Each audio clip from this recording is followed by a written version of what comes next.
Ceci est la présentation 2 du projet CVG 2540. Dans cette présentation, on va expliquer la tâche 3, analyse des treillis. On va clarifier les devoirs 2 et 3 et on va discuter des prochaines étapes. Avant de commencer, s'il vous plaît, allez dans le module de la tâche 3 pour voir le PDF qui est associé à cette tâche. On va commencer avec une introduction. On se souvient de la définition d'un treillis idéal. Un treillis idéal est un assemblage d'éléments droits qu'on peut appeler membrures de treillis ou membres de treillis, qui sont assemblés à leur extrémité par des rotules, des pins, comme il est montré ici, qu'on peut appeler des joints de treillis, avec des forces appliquées uniquement aux joints, comme il est montré ici en rouge. Les éléments d'un treillis idéal sont des membres à deux forces qui développent seulement des efforts internes axiaux. Alors, on doit comprendre la différence entre une poutre et un treillis. Et la différence, c'est le type de forces internes qui vont se développer. Dans une poutre, on a trois types de forces internes possibles. On peut avoir un effort tranchant V. On peut avoir un moment interne M et parfois une force axiale N. Dans un treillis, on a seulement des forces axiales N. Et la raison, c'est que dans un treillis, les membres se déplacent et leur longueur change, comme il est montré dans ce schéma.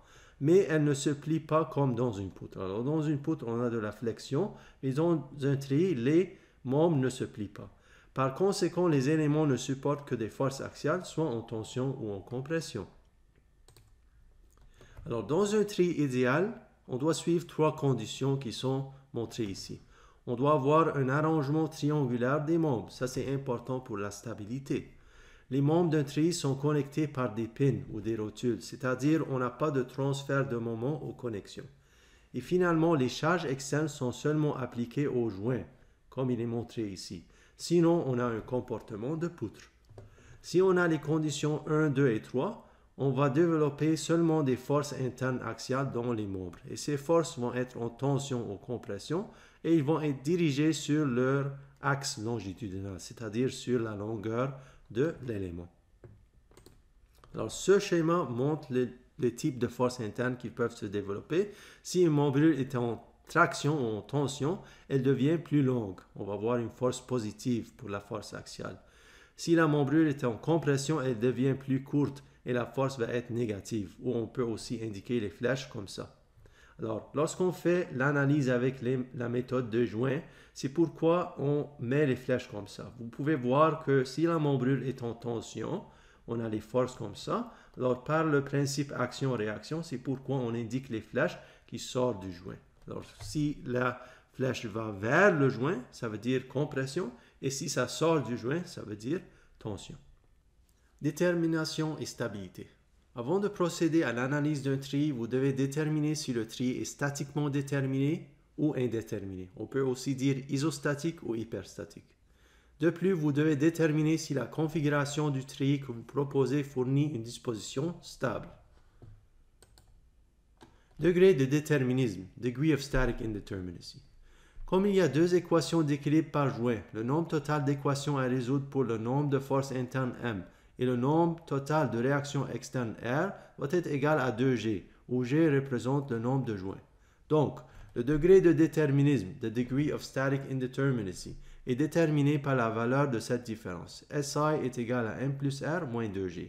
M plus R, c'est le nombre d'inconnus, le nombre de forces internes M, et R, le nombre de réactions externes. Ça, c'est les inconnus.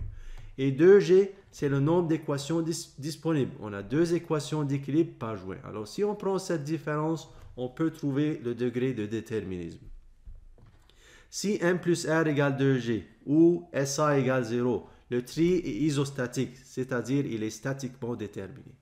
Si M plus R est plus grand que 2G ou SI est plus grand que 0, le treillis est hyperstatique, c'est-à-dire il est statiquement indéterminé. Et on va voir quelques exemples dans les diapos qui vont suivre. De plus, on doit avoir une configuration de treillis qui est stable. Le premier point à retenir, c'est pour rester stable, les panneaux du treillis doivent former des triangles. Si on a un panneau qui a une forme rectangulaire et on applique une force comme ça, le treillis va être instable. Alors, on doit ajouter des membrures diagonales et assurer des formes triangulaires dans notre treillis. Deuxième point à retenir, c'est un treillis sera instable si les réactions sont parallèles ou concurrentes. Alors, dans notre projet, on va supposer qu'on a un support pin à la gauche et un support rouleau à la droite, alors on ne va pas avoir ce problème. Mais on peut voir pour un treillis avec des supports comme ça, en rouleau, on va avoir des réactions parallèles. Si on applique une force horizontale, le treillis va se déplacer, alors il va être instable. Mais pour notre projet, ça ne va pas être un problème. Finalement, si un treillis n'a pas suffisamment de membres ou de réactions pour contraindre tous les joints, il est dit instable et cela arrive quand M plus R est moins que 2G. Ou vous pouvez aussi penser de ça, si le SI est plus petit que 0, il est instable. L'important de retenir, c'est l'utilisation d'un treillis instable doit être évitée. Voici quelques exemples. Dans ce premier exemple, on a un pin ici. Et ici, on a un roller. Alors, si on trouve le nombre de réactions externes, on a 1, 2 et 3. Alors, ça, c'est le nombre de réactions externes. Si on compte le nombre de membrures, on peut voir qu'on a 1, 2, 3, 4, 5, 6, 7, 8, 9, 10, 11, 12, 13. Alors, on a 13 membrures. Et finalement, si on compte le nombre de joints, on peut voir qu'on a un joint, 2, 3, 4, 5, 6, 7, 8. On a 8 joints. Alors, si on fait notre calcul SI, on va trouver que SI égale 0. Alors, le treillis isostatique, il est statiquement déterminé. Et aussi, on peut voir qu'il est stable. Si on continue avec le deuxième exemple. Ici, on a un pin et ici, un pin. Alors, ici, les réactions, c'est 4. Donc, le nombre de réactions, c'est 4. Le nombre de membrures,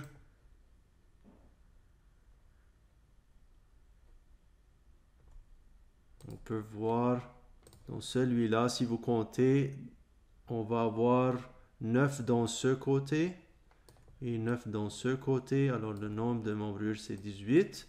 Et finalement, le nombre de joints,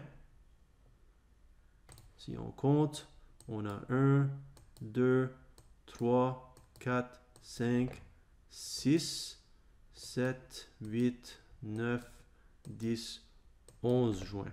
Donc, si on fait notre calcul, encore une fois, on trouve que le SI égale 0. Le treillis est isostatique, il est statiquement déterminé. Et aussi, on peut voir qu'il est stable. On peut continuer avec un autre exemple. Ici, encore une fois, on a 3 réactions. Pin et roller. Alors, on a 3 réactions. Le nombre de membres,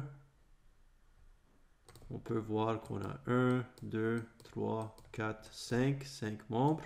Et le nombre de joints, on peut voir qu'on a 1, 2, 3, 4 joints. Alors, si on fait notre calcul, encore une fois, on trouve que SI égale 0, le treillis est isostatique et aussi on peut voir qu'il est stable. Pour le quatrième exemple, c'est la même chose. Encore une fois, on a 3 réactions. 3 réactions. Le nombre de membrures, si on compte, on a 1, 2, 3, 4, 5, 6, 7, 8, 9, 10, 11 et 12. Alors, on a 12 membrures.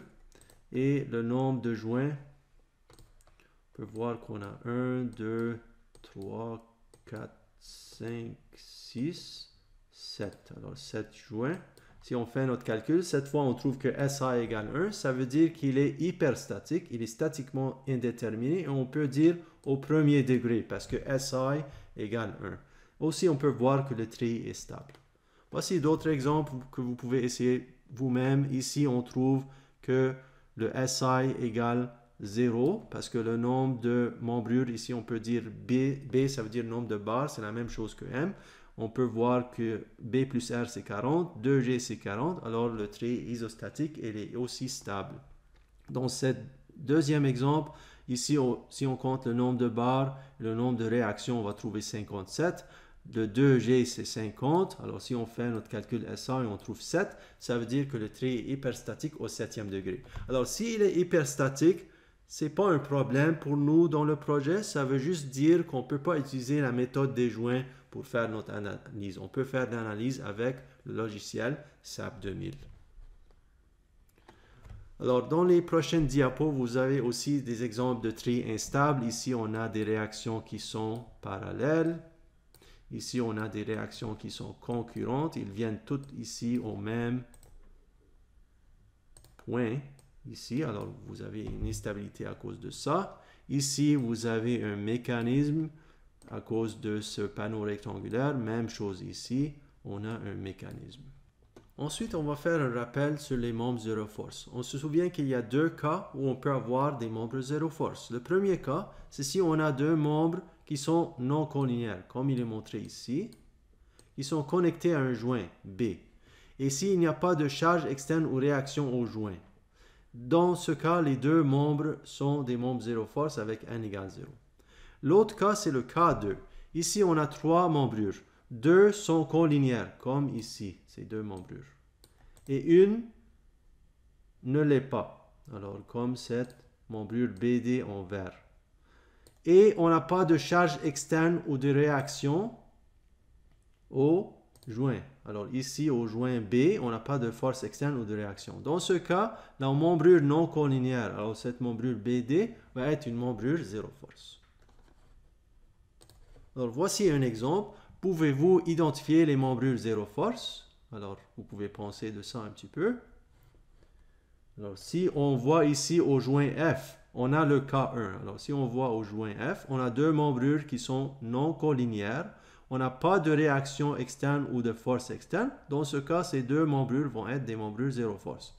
Si on continue au joint E, on va voir le même cas. On voit qu'on a deux membrures non collinéaires. On n'a pas de force externe. On n'a pas de réaction. Alors, ces deux membrures vont être des membrures zéro force. Si on continue au joint B, on a le cas 2. On voit on a trois membrures. Deux sont collinéaires, une ne l'est pas. Et on n'a pas de réaction externe ou de force externe au point B ici. Alors, la membrure BD va être une membrure zéro force. Si on a un tri isostatique, on peut utiliser soit la méthode des joints ou la méthode des sections pour analyser le tri. On va se concentrer sur la méthode des joints parce que c'est la méthode qu'on va utiliser dans le devoir 2. Dans cette méthode, il y a 5 étapes. La première étape, c'est de dessiner le DCL de tout le tri et de trouver les réactions au support, comme il est montré ici. On note que si le tri est hyperstatique à cause des réactions, on ne pourrait pas faire cette analyse. Ensuite, on va identifier les membres zéro force, s'ils sont présents. Alors, s'ils sont présents, on va les identifier. S'ils ne sont pas là, c'est correct, on va passer à l'étape 3. Dans l'étape 3, on va localiser un joint avec un maximum de 2 forces inconnues. On va dessiner le DCL du joint avec les forces supposées en tension. Et ensuite, on va utiliser les équations d'équilibre, somme des forces en X égale 0, somme des forces en Y égale 0, pour trouver la force dans les membrures. Alors, comme on a mentionné, on va dessiner le DCL de chacun des joints. On va indiquer les forces inconnues pour débuter en tension. Ensuite, on va utiliser les équations d'équilibre pour trouver les forces internes. Si la force est positive, ça veut dire la force est comme supposé, elle est en tension. Si la force est négative, ça veut dire elle est en compression. On peut soit laisser la flèche comme ça et mettre moins 7.5 ou changer la direction de la flèche et mettre 7.5 dans cette direction pour indiquer de la compression. Ensuite, on va localiser le joint suivant avec un maximum de 2 forces inconnues et répéter l'étape 3. Alors, on va aller par exemple au joint D et faire notre analyse. On ne peut pas aller directement au joint E ou B. On doit avoir un maximum de 2 forces inconnues. Ensuite, on va répéter la procédure jusqu'à ce que les forces dans tous les membres soient connues. On va entrer les valeurs des forces calculées dans un tableau ou sur un schéma du tri et on va indiquer la lettre T pour tension et la lettre C pour compression. Alors, si on le fait sur un schéma, c'est comme ça, on doit indiquer les forces et si c'est en tension ou compression. Et aussi, on doit avoir un tableau avec la magnitude des forces et encore si c'est en tension ou compression. Alors, il y a plusieurs exemples qui sont disponibles. Vous pouvez voir les exemples dans le module Doctor Structure de la tâche 1. Il y a un exemple aussi dans la tâche 3 et on va faire un de ces exemples dans la prochaine vidéo. Alors, vous pouvez voir cet exemple dans la prochaine partie de cette vidéo. On va faire cet exemple. Alors, dans votre rapport, il faut faire cette analyse avec la méthode de joint pour le treillis 3 comme on va expliquer. Lorsque vous allez faire cette analyse, il est important de dessiner les DCL comme il est montré ici, montrer l'angle. Il faut aussi indiquer les équations et la solution. Et finalement, il faut indiquer les forces et si c'est en compression ou en tension. Et finalement, il faut avoir un tableau sommaire avec le nom des membres, la force interne et si c'est en compression et tension.